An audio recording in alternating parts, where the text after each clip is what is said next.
को नमस्कार। भूगोल विषय के अभ्यर्थियों को, भूगोल विषय के छात्रों को सभी को नमस्कार। मैं आपका मित्र अशोक नरवर, मेरे चैनल में आप सभी का स्वागत है। अब मैं जो विभिन्न फसलें हैं उनके लिए कौन कौन सी भौगोलिक दशाएं आवश्यक होती हैं उनके वीडियो ले रहा हूं। उसमें मैंने पिछले वीडियो में गन्ने की फसल की भौगोलिक दशाओं को बताया। अब मैं चाय की फसल के लिए या चाय की उपज के लिए जो क्या क्या भौगोलिक दशाएं आवश्यक है उनको बताने जा रहा हूं इस वीडियो में। देखिए, चाय, टी। चाय एक हल्का स्फूर्तिदायक उष्ण पेय, उष्ण माने गर्म पेय है। चाय एक हल्का है और स्फूर्ति माने फुर्ती देने वाला उष्ण पेय यानी गर्म पेय है, गर्म करके पिया जाता है। ये एक झाड़ी की पत्तियों को सुखाकर प्राप्त की जाती है। ये जो चाय प्राप्त की जाती है एक झाड़ी की पत्तियों को सुखाकर प्राप्त की जाती है। यह एक प्रमुख मुद्रादायिनी फसल है। जैसे गन्ना भी मुद्रादायिनी या नगदी फसल है, वैसे ही चाय भी एक प्रमुख मुद्रादायिनी या नगदी फसल है। असम में जंगली रूप में इसकी पैदावार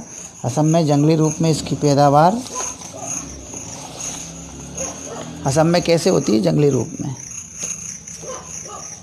असम में जंगली रूप में इसकी पैदावार प्राचीन समय से होती आ रही है, किंतु व्यापारिक स्तर पर पहली बार परीक्षण के तौर पर अंग्रेजों द्वारा इसे सन 1834 में उगाया गया। माने अंग्रेजों द्वारा इसे सन 1834 में परीक्षण के तौर पर उगाया गया। वर्तमान में भारत विश्व का सबसे प्रमुख चाय उत्पादन करने वाला देश है। वर्तमान में भारत विश्व का सबसे प्रमुख चाय उत्पादन करने वाला देश है। उपज की दशाएं देखिए। उत्पादन की दशाएं। चाय उष्ण तथा उपोष्ण जलवायु का पौधा है। उष्ण का भी है और उप उष्ण का भी, यानी गर्मी और थोड़ी कम गर्मी का पौधा है। वर्षा तथा अन्य सुविधाएं प्राप्त होने पर यह 45 डिग्री से 50 डिग्री अक्षांशों तक भी सफलतापूर्वक पैदा की जा सकती है। इसकी उपज के लिए निम्नलिखित भौगोलिक दशाएं आवश्यक होती हैं। किसकी उपज के लिए? चाय की उपज के लिए। चलिए दशाएं देखते हैं। पहले दशा कौन सी है? तापमान। पहली दशा तापमान। चाय एक छाया प्रिय पौधा है। एक तो इसको छाया पसंद है। हल्की छाया में इसका अच्छा विकास होता है, माने ये छाया पसंद करता है। हल्की छाया में इसका अच्छा विकास होता है। सामान्यतः इसके लिए 25 से 30 डिग्री सेंटीग्रेड तापमान की आवश्यकता होती है। कम तापमान यानी 18 डिग्री सेंटीग्रेड से में भी पैदा हो सकता है या हो सकती है, किंतु ऊंचे तापमान इसके लिए अधिक अनुकूल होते हैं। असम में 37 डिग्री सेंटीग्रेड तापमान वाले भागों में भी चाय का उत्पादन होता है। यानी ये छाया प्रिय तो है, लेकिन 37 डिग्री सेंटीग्रेड तापमान वाले भागों में भी चाय पैदा होती है। वर्षा। चाय की कृषि के लिए वर्षा की भारी आवश्यकता होती है। चाय की कृषि के लिए भारी वर्षा की आवश्यकता होती है। इसको 150 से 200 सेंटीमीटर वार्षिक वर्षा चाहिए। चाय की झाड़ी बहुत सहनशील होती है और यह पाले को सहन कर लेती, किंतु ओले और ठंडी हवाएं इसके लिए हानिकारक होते हैं। इसी तरह लंबा सूखा मौसम भी इसके लिए हानिकारक या अहितकर होता है। चलिए चाय के लिए फिर से पढ़ देते हैं। चाय की कृषि के लिए भारी वर्षा की आवश्यकता होती है। इसको 150 से 200 सेंटीमीटर वार्षिक वर्षा चाहिए। चाय की झाड़ी बहुत सहनशील होती है, यह पाले को भी सहन कर लेती, किंतु ओले और ठंडी हवाएं इसके लिए हानिकारक होते हैं। इसी तरह लंबा सूखा मौसम भी इसके लिए अहितकर होता है। इसके लिए समान रूप से वितरित वर्षा चाहिए, कभी कम और कभी ज़्यादा नहीं, समान वर्षा होती रहे। चलिए फिर क्या देखते हैं?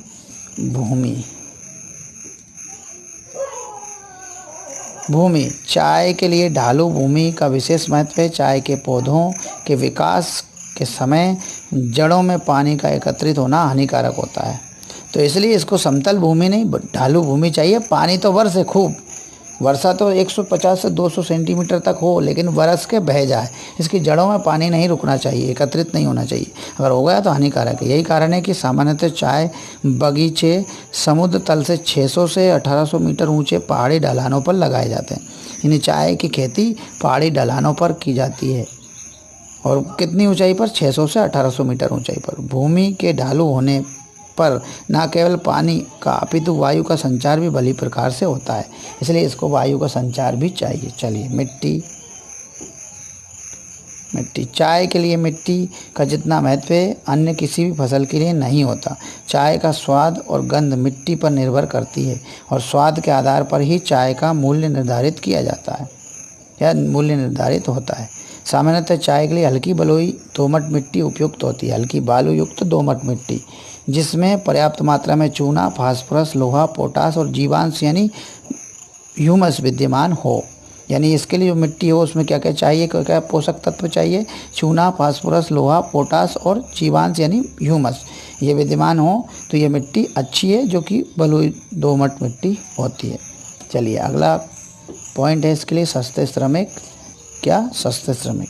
चाय की कृषि में सस्ते श्रमिकों का बड़ा महत्व है। चाय का पौधा लगाने, उसकी निराई, काट छांट तथा पत्तियां चुनने और उन्हें सुखाने के आदि कार्यों में काफ़ी श्रमिकों की आवश्यकता होती है। अतः सस्ते श्रमिकों का चाय की खेती में विशेष महत्व है। खाद। चाय की अच्छी पैदावार के लिए खाद देने की आवश्यकता रहती है। इसमें अमोनियम सल्फेट, हड्डी का चूरा, कंपोस्ट एवं हरी खाद दी जाती। कौन कौन सी खादें दी जाती है इसको? अमोनियम सल्फेट, हड्डी का चूरा, कंपोस्ट एवं हरी खाद दी जाती है। चलिए अब उत्पादक क्षेत्र किसके? चाय के। उत्पादन क्षेत्र। भारत में चाय का उत्पादन मुख्यतः उत्तर पूर्वी भारत यानी उत्तर भारत तथा दक्षिण भारत में फैला हुआ है। उत्तर पूर्वी तथा उत्तरी हिमालय के ढालों पर तथा दक्षिण क्षेत्र नीलगिरी, इलायची व पश्चिमी घाट पर विस्तृत है। भारत में चाय के लगभग 13,256 बागान हैं, जिनका कुल क्षेत्रफल लगभग 4 लाख हेक्टेयर है। यहाँ चाय मुख्यतः असम, पश्चिम बंगाल, तमिलनाडु, केरल, त्रिपुरा, हिमाचल प्रदेश, कर्नाटक एवं उत्तर प्रदेश में पैदा की जाती है। कहाँ कहाँ वो बता दिए क्षेत्र। अब शुरू करते हैं राज्यों से ही। चलिए असम। क्षेत्रफल के विचार से भारत में सर्वाधिक चाय असम में बोई जाती है। भारत के कुल उत्पादन की आधी से कुछ अधिक यानी 53.5% चाय अकेले असम से प्राप्त होती है। यहाँ चाय मुख्यतः ब्रह्मपुत्र व सुरमा नदियों की घाटियों में उगाई जाती है। शिव सागर, लखीमपुर, तेजपुर, दरांग व कामरूप, ग्वालपाड़ा और नौगांव यहाँ के प्रमुख उत्पादक जिले हैं। कहाँ के? असम के। कौन कौन से? शिव सागर, लखीमपुर, तेजपुर, दरांग व कामरूप, ग्वालपाड़ा व नौगांव यहाँ के प्रमुख उत्पादक जिले हैं। पश्चिम बंगाल। पश्चिम बंगाल में देखिए, यह भारत का दूसरा बड़ा चाय उत्पादक राज्य है। यहाँ चाय के 300 से अधिक बागान हैं, जो मुख्यतः दार्जिलिंग, कूच बिहार, जलपाईगुड़ी और पुरुलिया जिलों में फैले। कहाँ कहाँ फैले हैं पश्चिम बंगाल में? दार्जिलिंग, कूच बिहार, जलपाईगुड़ी और पुरुलिया जिले में फैले हैं। चलिए आगे देखते हैं। फैले हुए हैं। यहाँ द्वार में पहाड़ी ढालों पर चाय पैदा होती है। दार्जिलिंग में उत्तम किस्म की सुगंधित चाय पैदा की जाती है। यहाँ की चाय दार्जिलिंग चाय के नाम से विश्व भर में प्रसिद्ध है। तमिलनाडु।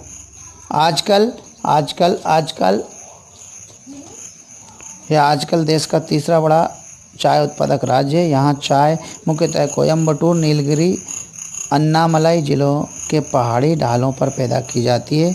उपजाऊ भूमि, पर्याप्त वर्षा तथा श्रमिकों की सुविधा यहाँ सहायक कारक हैं।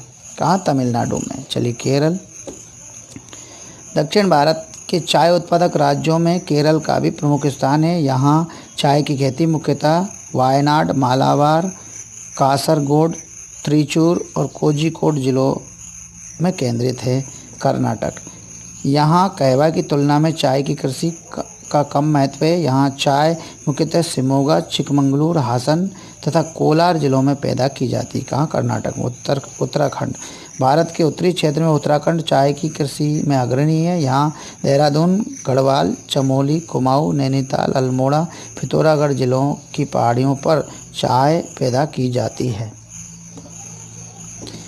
इसके अतिरिक्त थोड़ी मात्रा में चाय हिमाचल प्रदेश के मंडी व कांगड़ा जिलों में, बिहार के पूर्णिया, झारखंड के रांची व हजारीबाग जिलों में, महाराष्ट्र के रत्नगिरी, कनारा व सतारा जिलों में तथा त्रिपुरा, मणिपुर और अरुणाचल प्रदेश में भी पैदा की जाती है। क्या? चाय।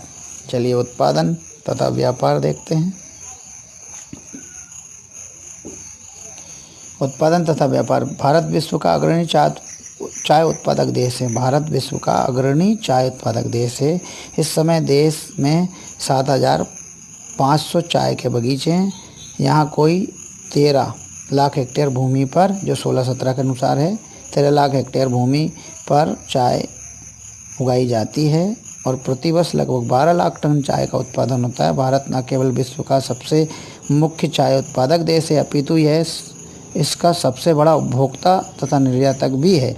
कृषि उत्पादों में चाय के निर्यात से भारत को सबसे अधिक विदेशी मुद्रा प्राप्त होती है। जितने भी कृषि के उत्पाद हैं उन सभी उत्पादों में भारत को सबसे ज़्यादा विदेशी मुद्रा चाय से प्राप्त होती है। भारत अपने यहाँ से कोई 80 देशों को चाय का निर्यात करता है। ब्रिटेन, जर्मनी, हॉलैंड, रूस, कनाडा, संयुक्त राज्य America, Australia, New Zealand, Iraq, Turkey, Kuwait, मिस्र हमारी चाय के मुख्य ग्राहक हैं। भारतवर्ष में सन 2016-17 में 12 लाख टन चाय का उत्पादन और 5,378 करोड़ रुपए की चाय निर्यात होने का अनुमान है। तो इस तरह से चाय का वीडियो था, इसको आप लोग देखिएगा। धन्यवाद। अगली फसल जो भी होगी उसका मैं वीडियो अगले वीडियो में लूँगा।